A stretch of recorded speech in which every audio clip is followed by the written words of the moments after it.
정부가 동해에서 납포한 북한 주민 2명을 오늘 북한으로 추방했습니다. 정부는 이들이 오징어잡이 어선에서 동료 16명을 살해해 추방을 결정했다고 설명했습니다. 하지만 관련 사실을 숨긴 채 추방을 결정해 논란이 일고 있습니다. 지난 대선에서 군 복무기간 단축을 공약했던 더불어민주당이 총선을 앞두고 모병제 공약을 검토하고 있습니다. 당 지도부는 신중한 입장이지만 벌써부터 큰 논란이 일고 있습니다. 의사의 처방이 있어야만 하는 비만 치료약이 무분별하게 유통되고 있습니다. 젊은 여성들 사이에서 열풍을 일으킨 비만 치료제 삭센다. 아마 다이어트에 관심이 있는 분들이라면 한 번쯤 들어보셨을 겁니다. 이른바 강남주사라고 불리는데 서울 강남 지역 병원뿐 아니라 온라인으로도 거래가 이루어지고 있습니다. 충북 진천에서 시제를 올리던 80대 남성이 종증원에게 인화물질을 뿌리고 불을 붙여 1명이 숨지고 11명이 다쳤습니다. 현재 초등학교 4학년이 고교에 입학하는 2025년부터 자사고와 외국어고, 국제고가 일반고로 전환됩니다. 자사고와 외고는 마녀 사냥이라며 반발하고 있습니다.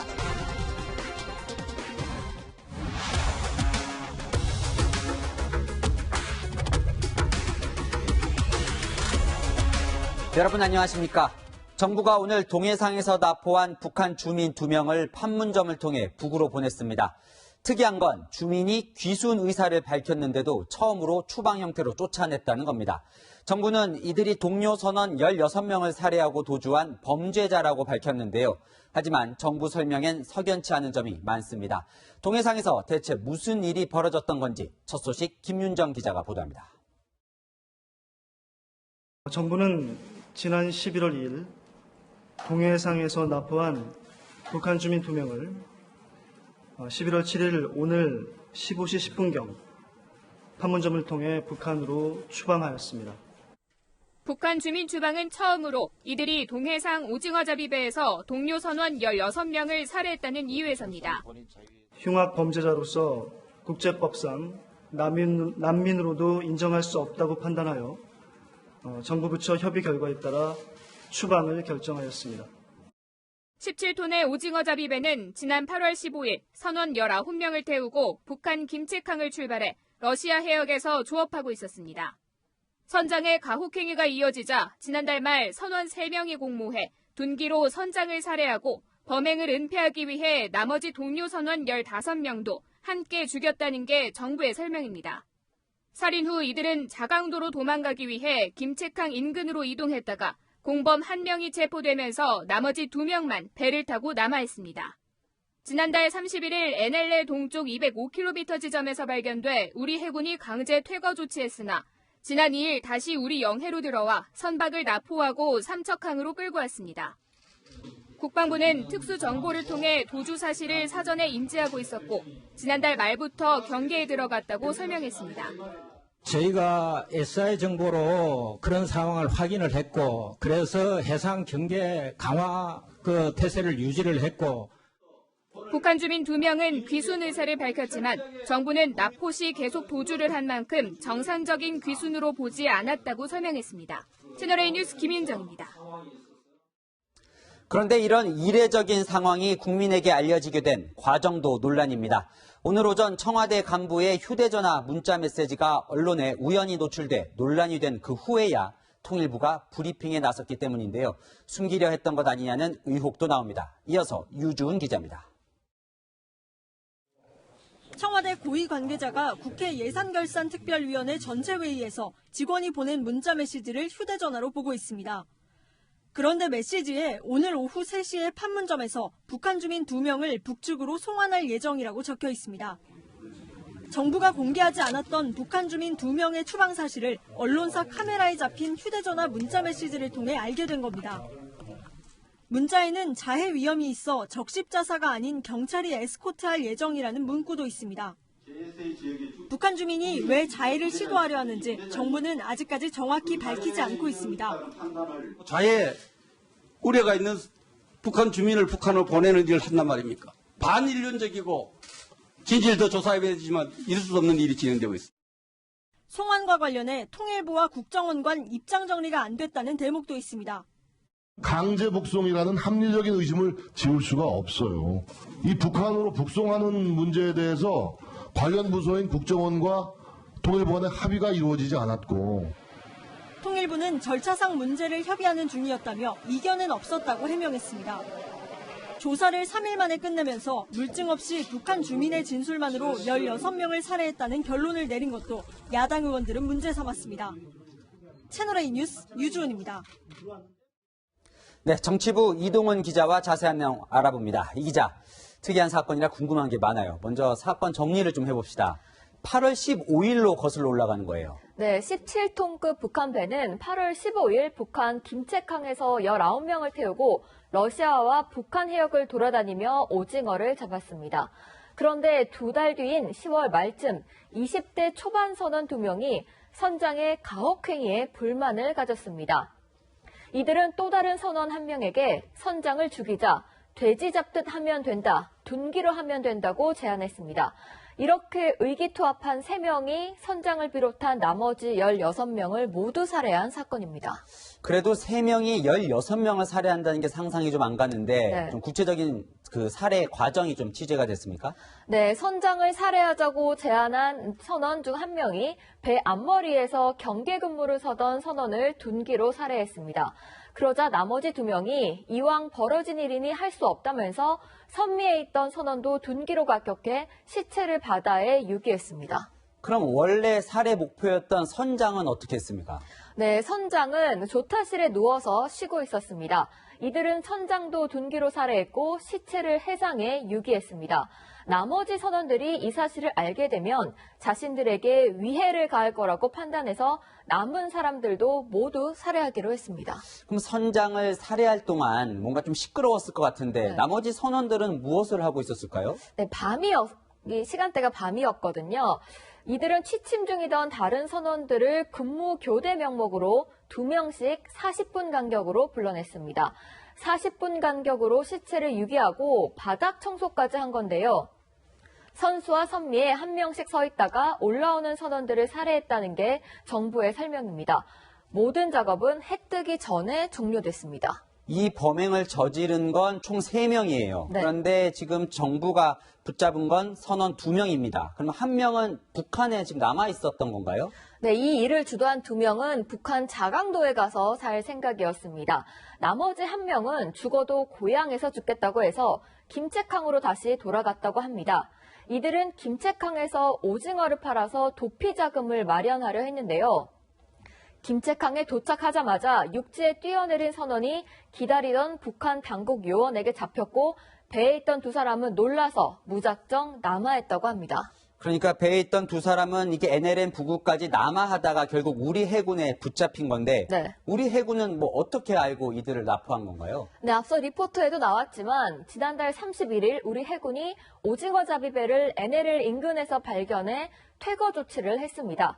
그런데 다음 날 같은 배가 또 NLL을 넘어왔고요. 해군이 경고를 했지만 계속 남하하자 11월 2일 오전에 납포한 겁니다. 네, 좀 근본적인 질문인데 우리 정부는 이렇게 살인 사건을 저지른 범죄자라서 북으로 보냈다 이렇게 얘기를 하고 있어요. 그런데 살인 사건이라는 무슨 증거가 있습니까? 아니요, 지금 이 선원 2명의 자백 말고는 명백한 증거가 없습니다. 선원들의 시체와 살인에 사용한 둔기는 전부 바다에 유기됐기 때문인데요. 그 증거가 될 수 있는 오징어 잡이배는 북한에서 조사하는 게 맞다고 판단해서 내일 북한에 보낸다고 합니다. 네, 게다가 선원 2명은 북으로 가지 않겠다 이렇게 귀순 의사까지 밝혔다는 거죠? 네, 그렇습니다. 둘 다 검거된 이후에 귀순 의사를 밝혔는데요. 하지만 통일부 당국자는 계속 도망 다니다가 귀순 의사를 밝힌 경우라서 정당하다고 보기 어렵다고 판단했다고 말했습니다. 이들을 잡은 지 5일 만에 추방인데 뭔가 이게 진위를 파악하기에는 너무 짧은 시간 아니냐 이런 지적도 있는 것 같아요. 그 통일부 당국자는 통상 3에서 5일 정도가 걸린다고 했는데요. 청와대 비서실 관계자가 받은 문자를 보면 국정원과 통일부 간 입장이 다르다고 돼 있습니다. 국정원은 조사를 더 하고 싶었지만 남북관계 개선을 원하는 통일부는 빨리 추방을 하려고 했을 가능성을 배제할 수는 없습니다. 네, 조금 더 좀 취재를 해서 좀 더 상황들이 나와야 될 것 같습니다. 지금까지 정치부 이동훈 기자였습니다. 총선이 다가오며 각 당도 표를 끌어올릴 공약을 고민하기 시작합니다. 군대를 의무로 가는 것이 아니라 자발적인 직업 군인을 모집하는 제도, 모병제가 여당의 공약으로 떠올라 화제입니다. 문재인 대통령도 2014년 의원 시절 이렇게 언급한 적이 있는데 먼저 어떤 배경에서 다시 나왔고 시민들의 반응은 어떤지 황아람 기자가 취재했습니다. 더불어민주당이 모병제를 총선용 공약으로 검토하고 있습니다. 당 싱크탱크인 민주연구원은 단계적 모병제 전환이 필요하다는 보고서를 냈고 당에 모병제 도입을 제안했습니다. 2025년부터 징집 인원이 부족해지고 모병제가 세계적인 추세라는 이유에서입니다.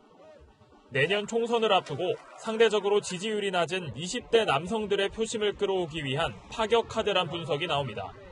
한 초선 의원은 정부 측 용역 조사 결과 예산면에서 모병제를 해볼 만하다고 나온 것 같다며 총선 공약으로 논의할 만하다고 주장했습니다. 하지만 시민들의 반응은 엇갈립니다.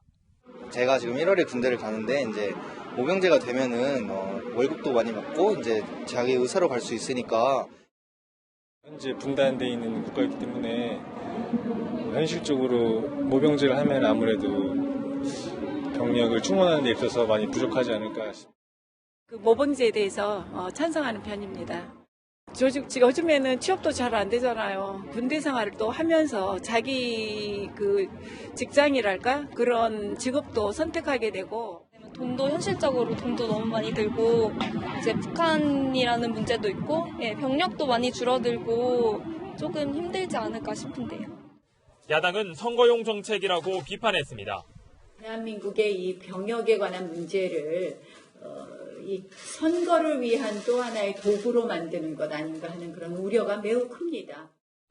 민주당 지도부는 제대로 논의된 건 아니라며 일단 선을 긋고 있습니다. 채널A 뉴스 황아람입니다.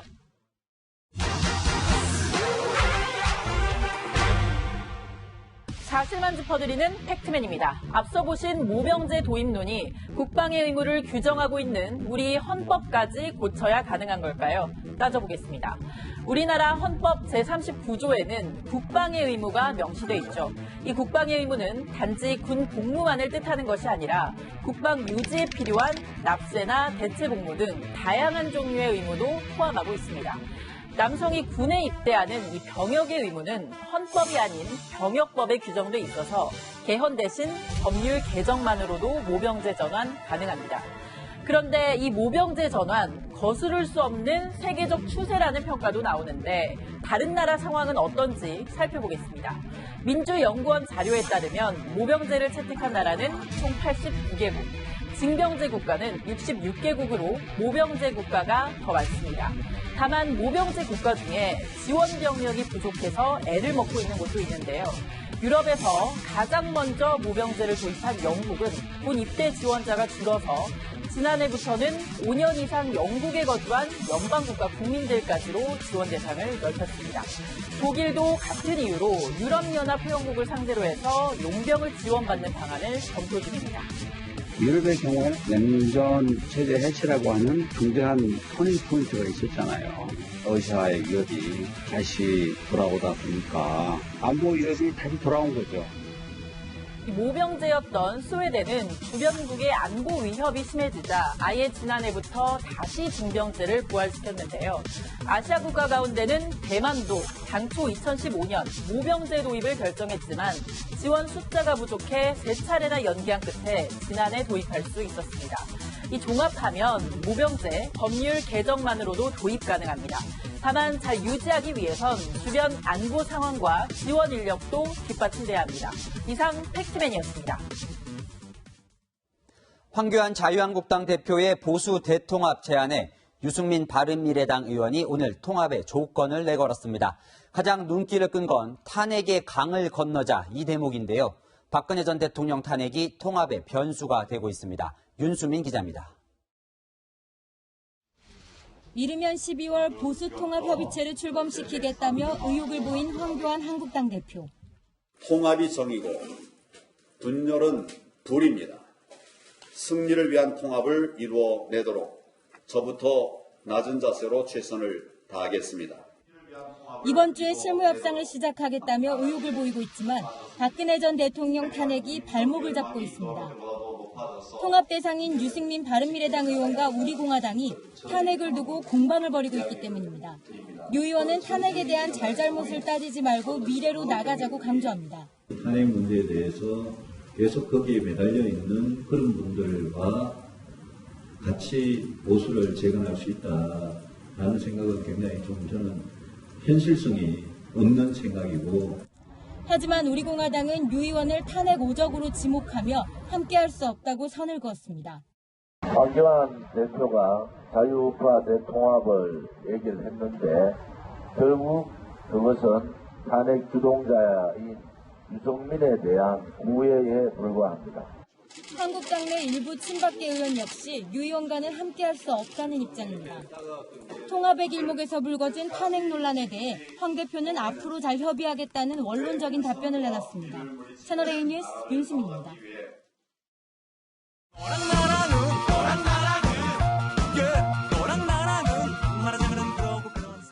네, 여랑야랑 시작합니다. 이재명 기자, 첫 번째 주제 소개해 주시죠.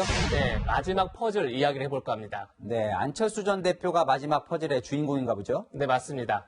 조금 전 리포트에서 보신 보수 대통합의 마지막 퍼즐, 안철수 대표다 이렇게 말할 수 있을 것 같습니다. 자유한국당과 유승민계가 합친다면 보수 소통합인 거죠. 여기서 더 나아가 탄핵의 강을 건너 우리 공화당까지 합친다면 보수 중통합이 됩니다. 하지만 결국 도로 새누리당이다 이런 평가가 나올 겁니다. 반면 안철수계까지 합친다면 그때는 보수 대통합이라고 볼 수 있는 거죠. 그런 점에서 안철수 대표가 보수 대통합에 키를 쥐고 있다 이렇게 말할 수 있습니다. 하지만 안 전 대표는 최근 정치와는 거리를 두고 해외에서 마라톤에 푹 빠져 있는 것 같아요. 네, 얼마 전에도 뉴욕에서 마라톤 풀코스를 했다 이런 이제 뉴스가 전해졌는데요.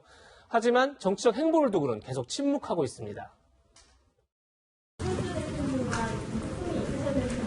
그분으로부터 이 신당 기획관이든 신당에 대해서 말씀을 드린 적은 없습니다. 안 전 대표가 침묵하면서 안철수계도 뚜렷한 입장을 정하지 못하고 있는 것 같습니다. 다만 유승민계와 함께 신당 창당을 준비 중인 안철수계 권은희 의원은 한국당과의 통합은 없다 이렇게 못 박았습니다. 안철수 진영에선 안 전 대표가 정치를 하면서 호남의 사의를 강조했는데 어떻게 한국당과 합치느냐 이런 말도 나옵니다. 사랑하는 여수 시민 여러분, 여수 사위 안철수입니다. 반갑습니다. 그렇다면 보수 대통합은 쉽지 않은 상황인 거죠? 사실 보수 소통합도 쉽지 않은 상황에서 대통합을 얘기한다는 게 좀 성급해 보이긴 합니다. 다만 안 전 대표도 정치에 복귀할 명분과 계기가 필요한 상황인 만큼 깜짝 놀랄 선택을 할 수도 있겠죠. 정치 입문 이후 완전히 다른 사람이 된 것처럼 말입니다. 제가 왜 여기 왔는지 아십니까? 제가 어느 후보 지지하는지 아십니까? 누굽니까? 문재인을 이길 도전자 누굽니까? 문재인을 이길 개혁가 누굽니까? 문재인을 이길 혁신가 누굽니까?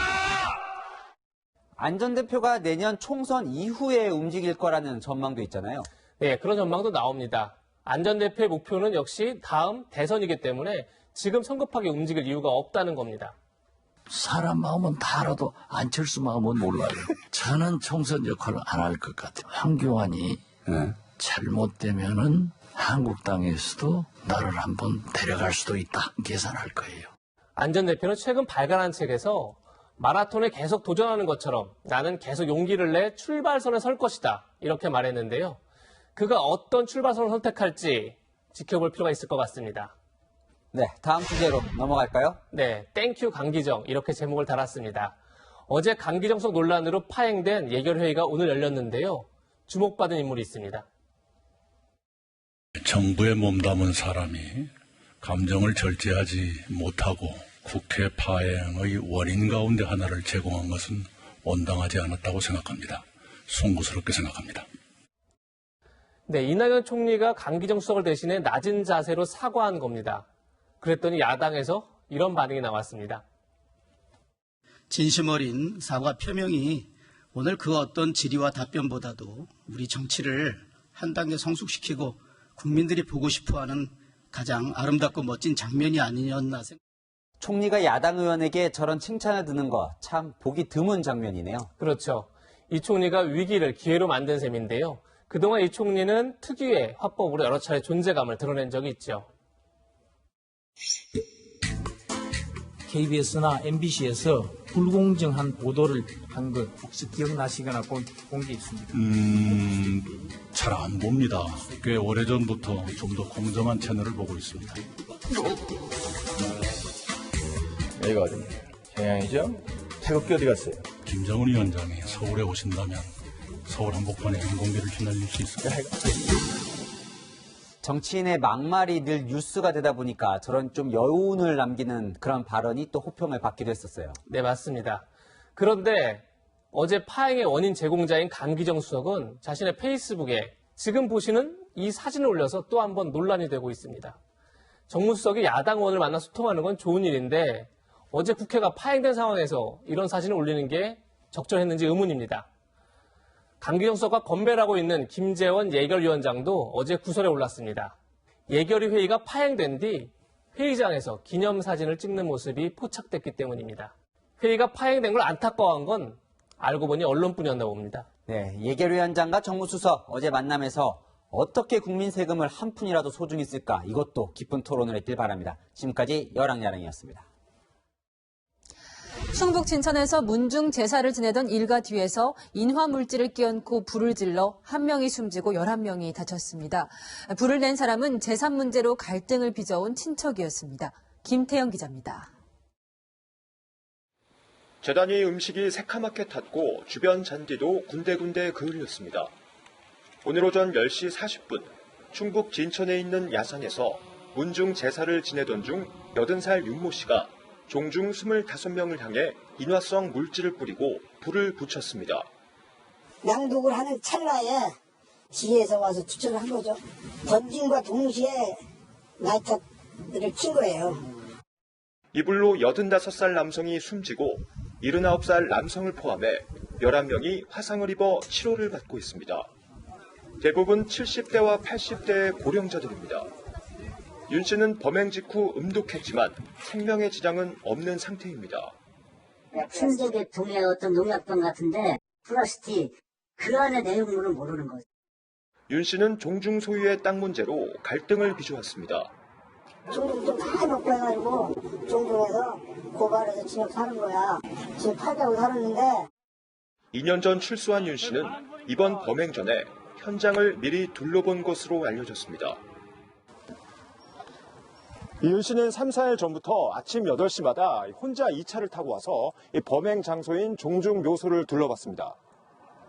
일찍 왔는데 이 양반이 아침에 일찍 오더라고. 일찍 와가지고 계속 저기로 올라갔다 내려왔어. 윤 씨 차에서는 휴대용 소화기도 발견됐습니다. 경찰은 살인과 방화 혐의로 윤 씨 신병을 확보하고 윤 씨가 회복하는 대로 범행 동기를 조사할 방침입니다. 채널A 뉴스 김태형입니다. 요즘 부산은 멧돼지와 전쟁을 치르고 있습니다. 지난 3주 동안 80마리 넘게 신고됐는데 하룻밤에만 15마리가 나타나기도 했습니다. 멧돼지가 부산으로 몰린 이유, 홍진우 기자가 알아봤습니다. 부산의 주택가. 멧돼지가 80대 노인을 들이받고 달아납니다.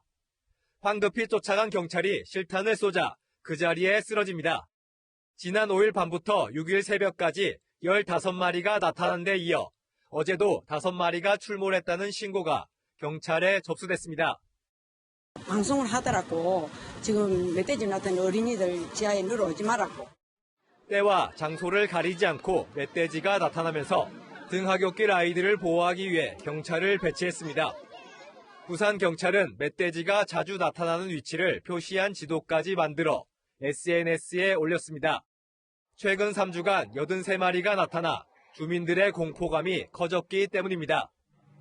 멧돼지 관련 119 출동 건수도 지난해 40건에서 올해 110건을 넘었습니다. 전문가들은 신고가 집중된 이유를 돼지 열병에서 찾습니다. 예방적 차원에서 수렵이라든지 이런 부분이 남부지방까지 영향을 미칠 수는 있을 것 같습니다. 경기 중부지방에서 아프리카 돼지열병 예방을 위해 멧돼지 수렵이 대폭 강화되면서 멧돼지들이 남쪽으로 피해 내려왔을 수 있다는 겁니다. 지난해 부산에서 멧돼지 포상금 부정 수령 논란 때문에 포획 활동이 저조했던 것도 이유로 꼽힙니다. 부정수급 문제가 좀 있었습니다. 그 이유가 주된 이유일 것 같기도 한데 포획 건수가 올해에 비해서는 작았지. 이딴 멧돼지 출몰에 부산시 전체가 몸살을 앓고 있습니다. 채널A 뉴스 홍진우입니다. 우리 여성 승무원을 성추행한 혐의를 받는 몽골 헌법재판소장이 술에 취해 기억이 나지 않는다고 발뺌했습니다. 몽골 헌재 소장에 대해 15일까지 출국 정지 조치가 내려졌습니다. 박선영 기자입니다.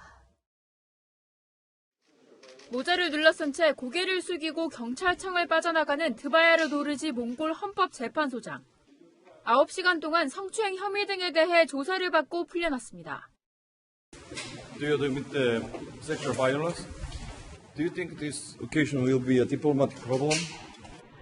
지난달 31일 몽골 울란바토르를 출발해 인천공항을 경유했던 도르지 헌재 소장은 대한항공 항공기안에서 여성 승무원의 신체 일부를 만진 혐의를 받고 있습니다. 당시 인천공항에서 1차 경찰 조사를 받은 도르지 소장은 모든 혐의를 부인했지만 2차 조사에서는 애매한 답변으로 진술을 회피했습니다. 도르지 헌재 소장은 경찰에게 술 취해 기억나지 않지만 피해자들이 그런 주장을 했다면 내가 했을 수도 있다고 말한 것으로 확인됐습니다. 도르지 헌재 소장은 항공기를 타기 전 몽골 현지 공항에서부터 이미 술을 마신 것으로 알려졌습니다. 경찰은 같은 혐의를 받고 있지만 조사 없이 싱가포르로 간 도르지 헌재 소장의 몽골 동행인에 대해서도 적색 수배 요청을 했습니다. 적색 수배가 내려지면 인터폴에 가입된 각국의 사법당국의 동행인과 관련된 정보가 공유되고 신병이 확보되면 수배한 국가로 강제 압송될 수 있습니다. 도르지 헌재 소장에 대해서도 오는 15일까지 출국 정지 조치가 내려졌습니다. 현재 도르지 헌재 소장은 주한 몽골 대사관 측이 마련한 숙소에 머물고 있는 것으로 알려졌습니다. 경찰은 도르지 헌재 소장에 대한 추가 조사는 하지 않고 조만간 사건을 기소 의견으로 검찰에 송치하면서 출국 정지 연장 등을 협의할 예정입니다. 채널A 뉴스 박선영입니다. 쉽게 살을 뺄 수 있다. 다이어트 결심하신 분들은 이런 말 들으면 솔깃하죠. 요즘 이른바 강남 주사라고 부르는 비만 치료제가 처방전 없이 무분별하게 거래되는데 김진희 간다 김진 기자가 자세히 취재했습니다.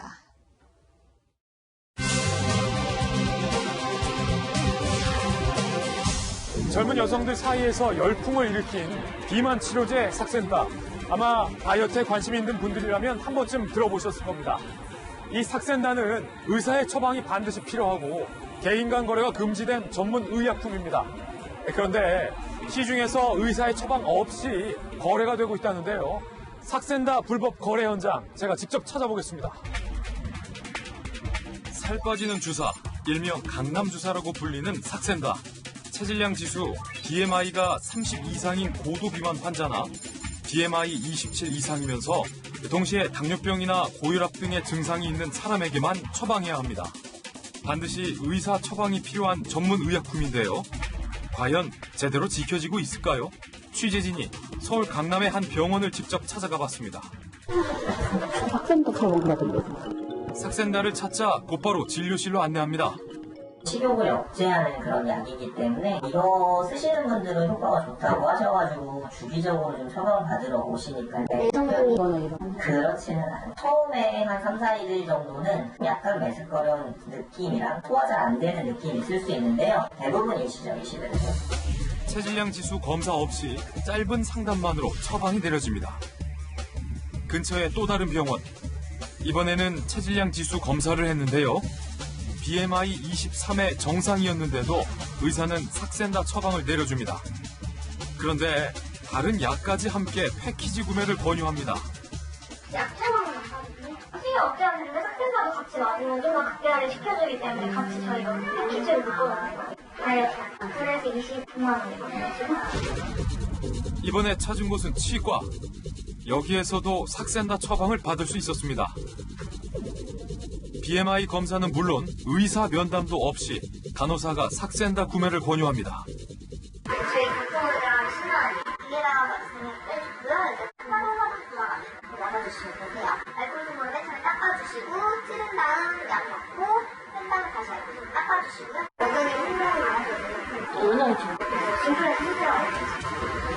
작년 한 해 수입된 삭센다 물량은 76만 개.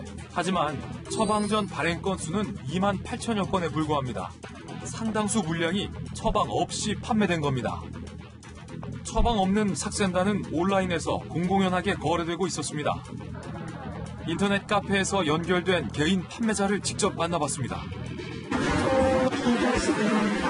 친형이랑 같이 하려고 그때 한 10캔인가 샀거든요. 굉장히 열심히 했었거든요. 개인 거래가 불법이라는 사실은 전혀 모르고 있었습니다.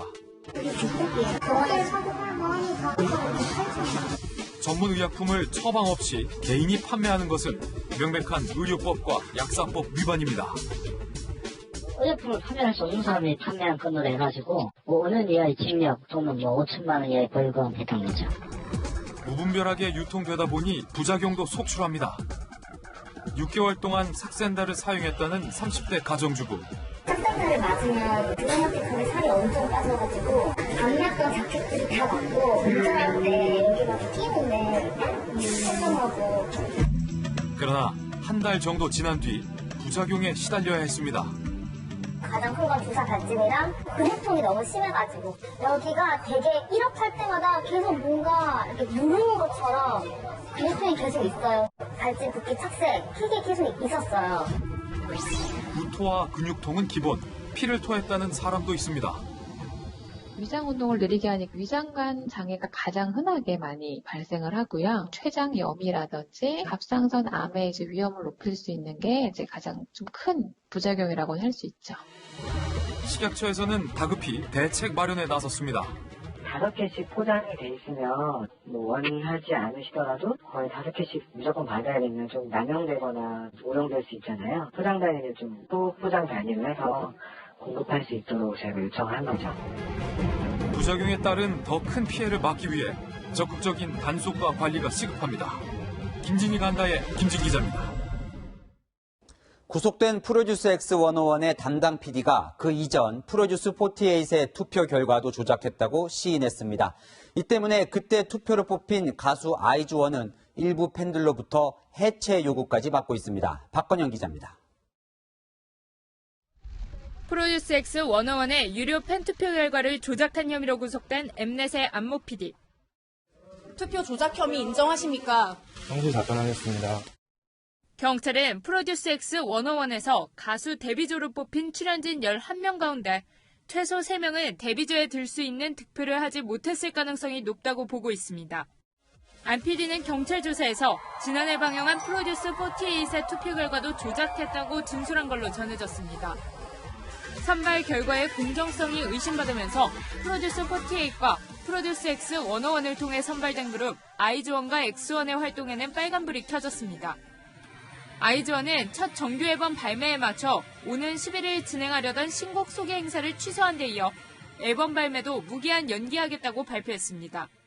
일부 팬들이 해체 요구 성명을 발표하고 두 그룹의 방송 출연을 막아달라는 청와대 국민청원까지 등장하는 등 악화된 여론을 의식한 결정으로 보입니다. 안 PD는 다른 프로듀스 시리즈의 팬투표 결과엔 문제가 없다고 주장하고 있지만 엠넷의 다른 오디션 프로그램으로 수사 대상이 확대될 가능성도 있습니다.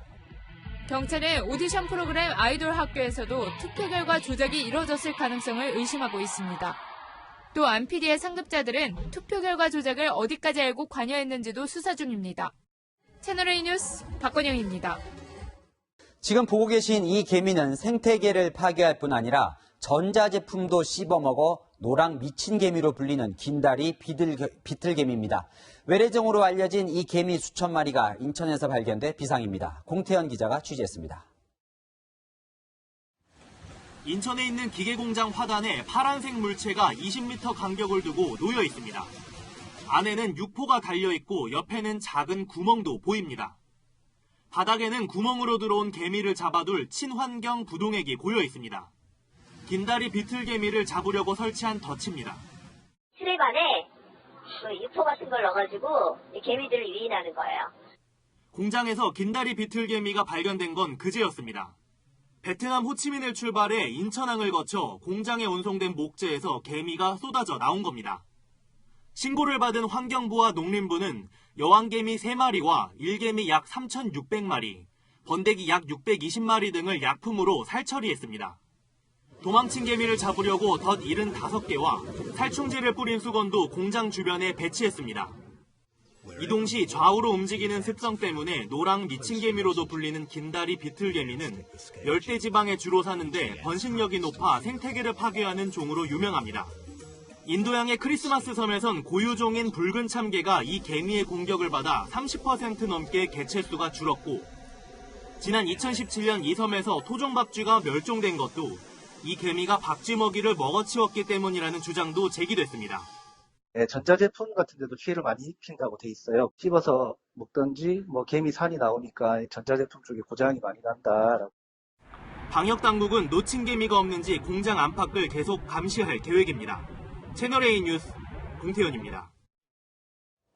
한국을 방문한 미 국무부 고위급 인사 4인방은 내년 주한미군 방위비로 50억 달러, 우리 돈으로 약 6조 원을 요구한 것으로 확인됐습니다. 올해보다 5배나 많은 금액입니다. 미국이 내민 청구서 내용 김철준 기자가 분석했습니다. 어제 외교부와 청와대, 국방부를 잇따라 찾은 스틸웰 미 국무부 동아태 차관보. 내년 방위비로 50억 달러란 구체적 액수를 요구한 것으로 확인됐습니다. 올해보다 5배 많은 약 6조 원에 달하는 금액입니다.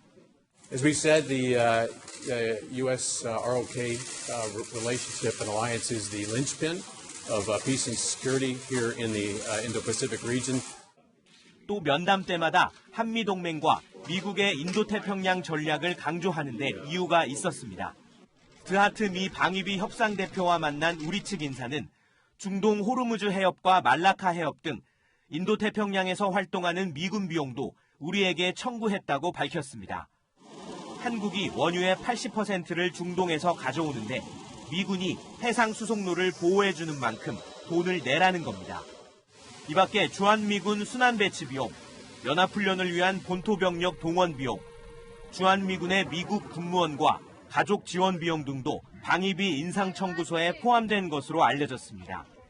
정부는 받아들일 수 없다는 입장입니다. 지금 양국 간의 입장 차이가 굉장히 큰 것은 맞는 말씀이시고요. 그렇지만 이것이 동맹의 이완이라든가 이런 상황 분명히 아니라고 말씀드립니다. 한미는 이달 중 서울에서 방위비 협상 3차 회의를 진행할 계획입니다. 채널A 뉴스 김철중입니다. 미국의 압박 또 있었습니다. 어제 저녁 주한 미국 대사관에서 열린 만찬에 국내 통신사 KT와 SK텔레콤 임원들이 참석했습니다.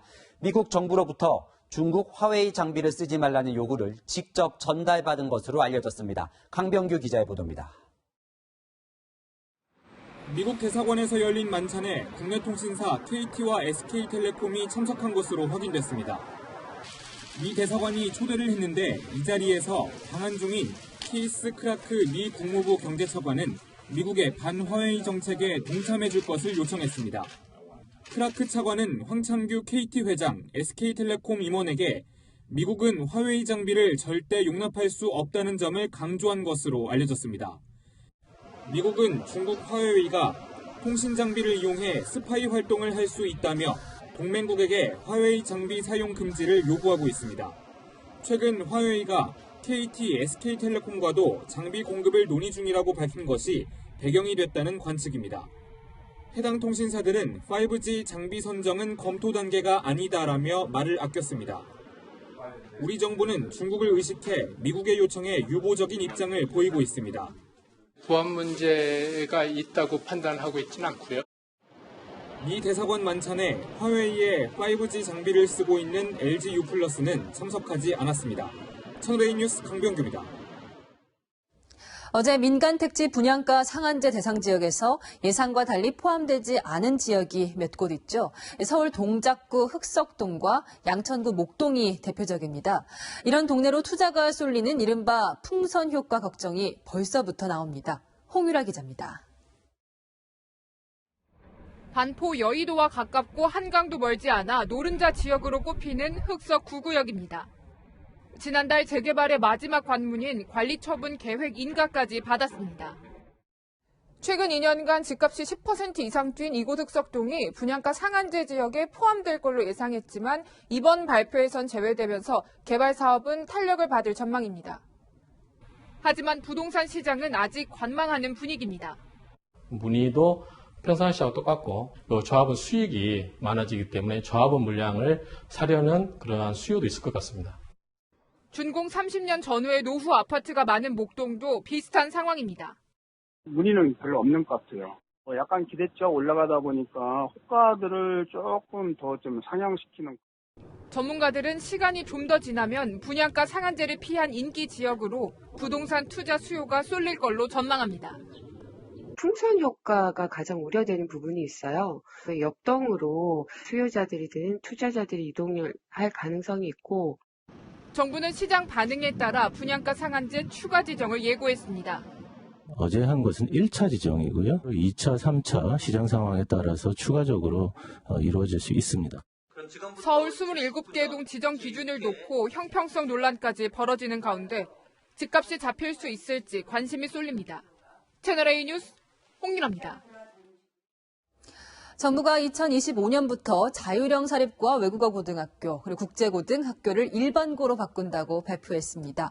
자, 이렇게 되면 1980년대 고등학교 평준화 시대로 되돌아가는 건데 일방적인 발표에 대한 반발도 거셉니다. 이상현 기자입니다.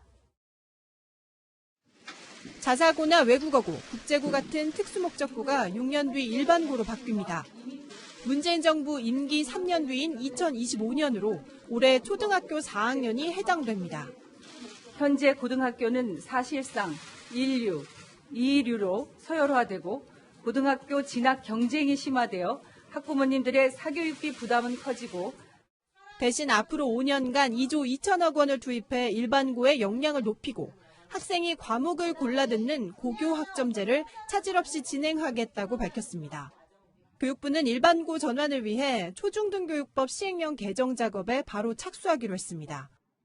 이렇게 되면 외국어고는 생긴 지 34년, 국제고는 27년, 자사고는 24년 만에 사라집니다.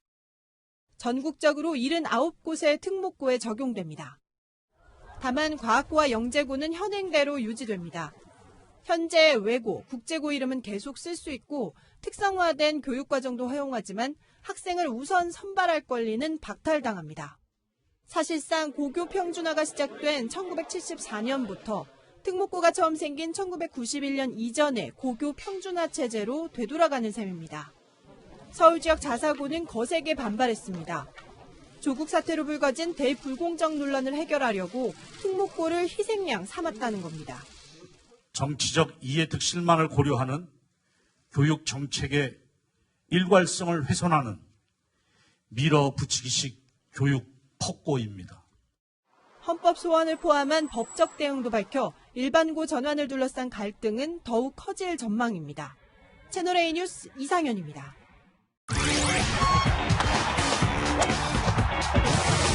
꽃다운 나이에 사망한 비운의 피겨스타 데니스 테드를 추억하는 행사가 열렸습니다. 김연아 등이 참가해 고인을 추모했는데요. 김유빈 기자가 다녀왔습니다. 2008년 주니어 무대를 석권하고 4년 뒤 올림픽 동메달까지. 카자흐스탄 피겨 영웅 데니스 테는 의병장 민궁호 장군의 후손으로 우리에게도 특별한 존재였습니다. 안타깝게도 지난해 세상을 떠나 충격을 안겼던 데니스 텐. 그리움을 접지 못한 팬들이 고인을 추모하는 자리를 마련했습니다. 피겨 영웅이자 훌륭한 스포츠 외교관이었던 데니스 텐을 영원히 잊지 못할 것이고 전시물 속 데니스 텐은 살아있는 듯 팬들과 교감을 나눴습니다. 데니스 텐이 피습 사건으로 숨진 지 1년이 지났지만 그를 추모하는 발걸음은 끊이질 않고 있습니다. 즐거운 스케이터가 됐으면 좋겠다고 해준 말이 너무 고마웠던 것 같아요. 5살 아들을 피겨에 입문시켰던 어머니는 만감이 교차했습니다.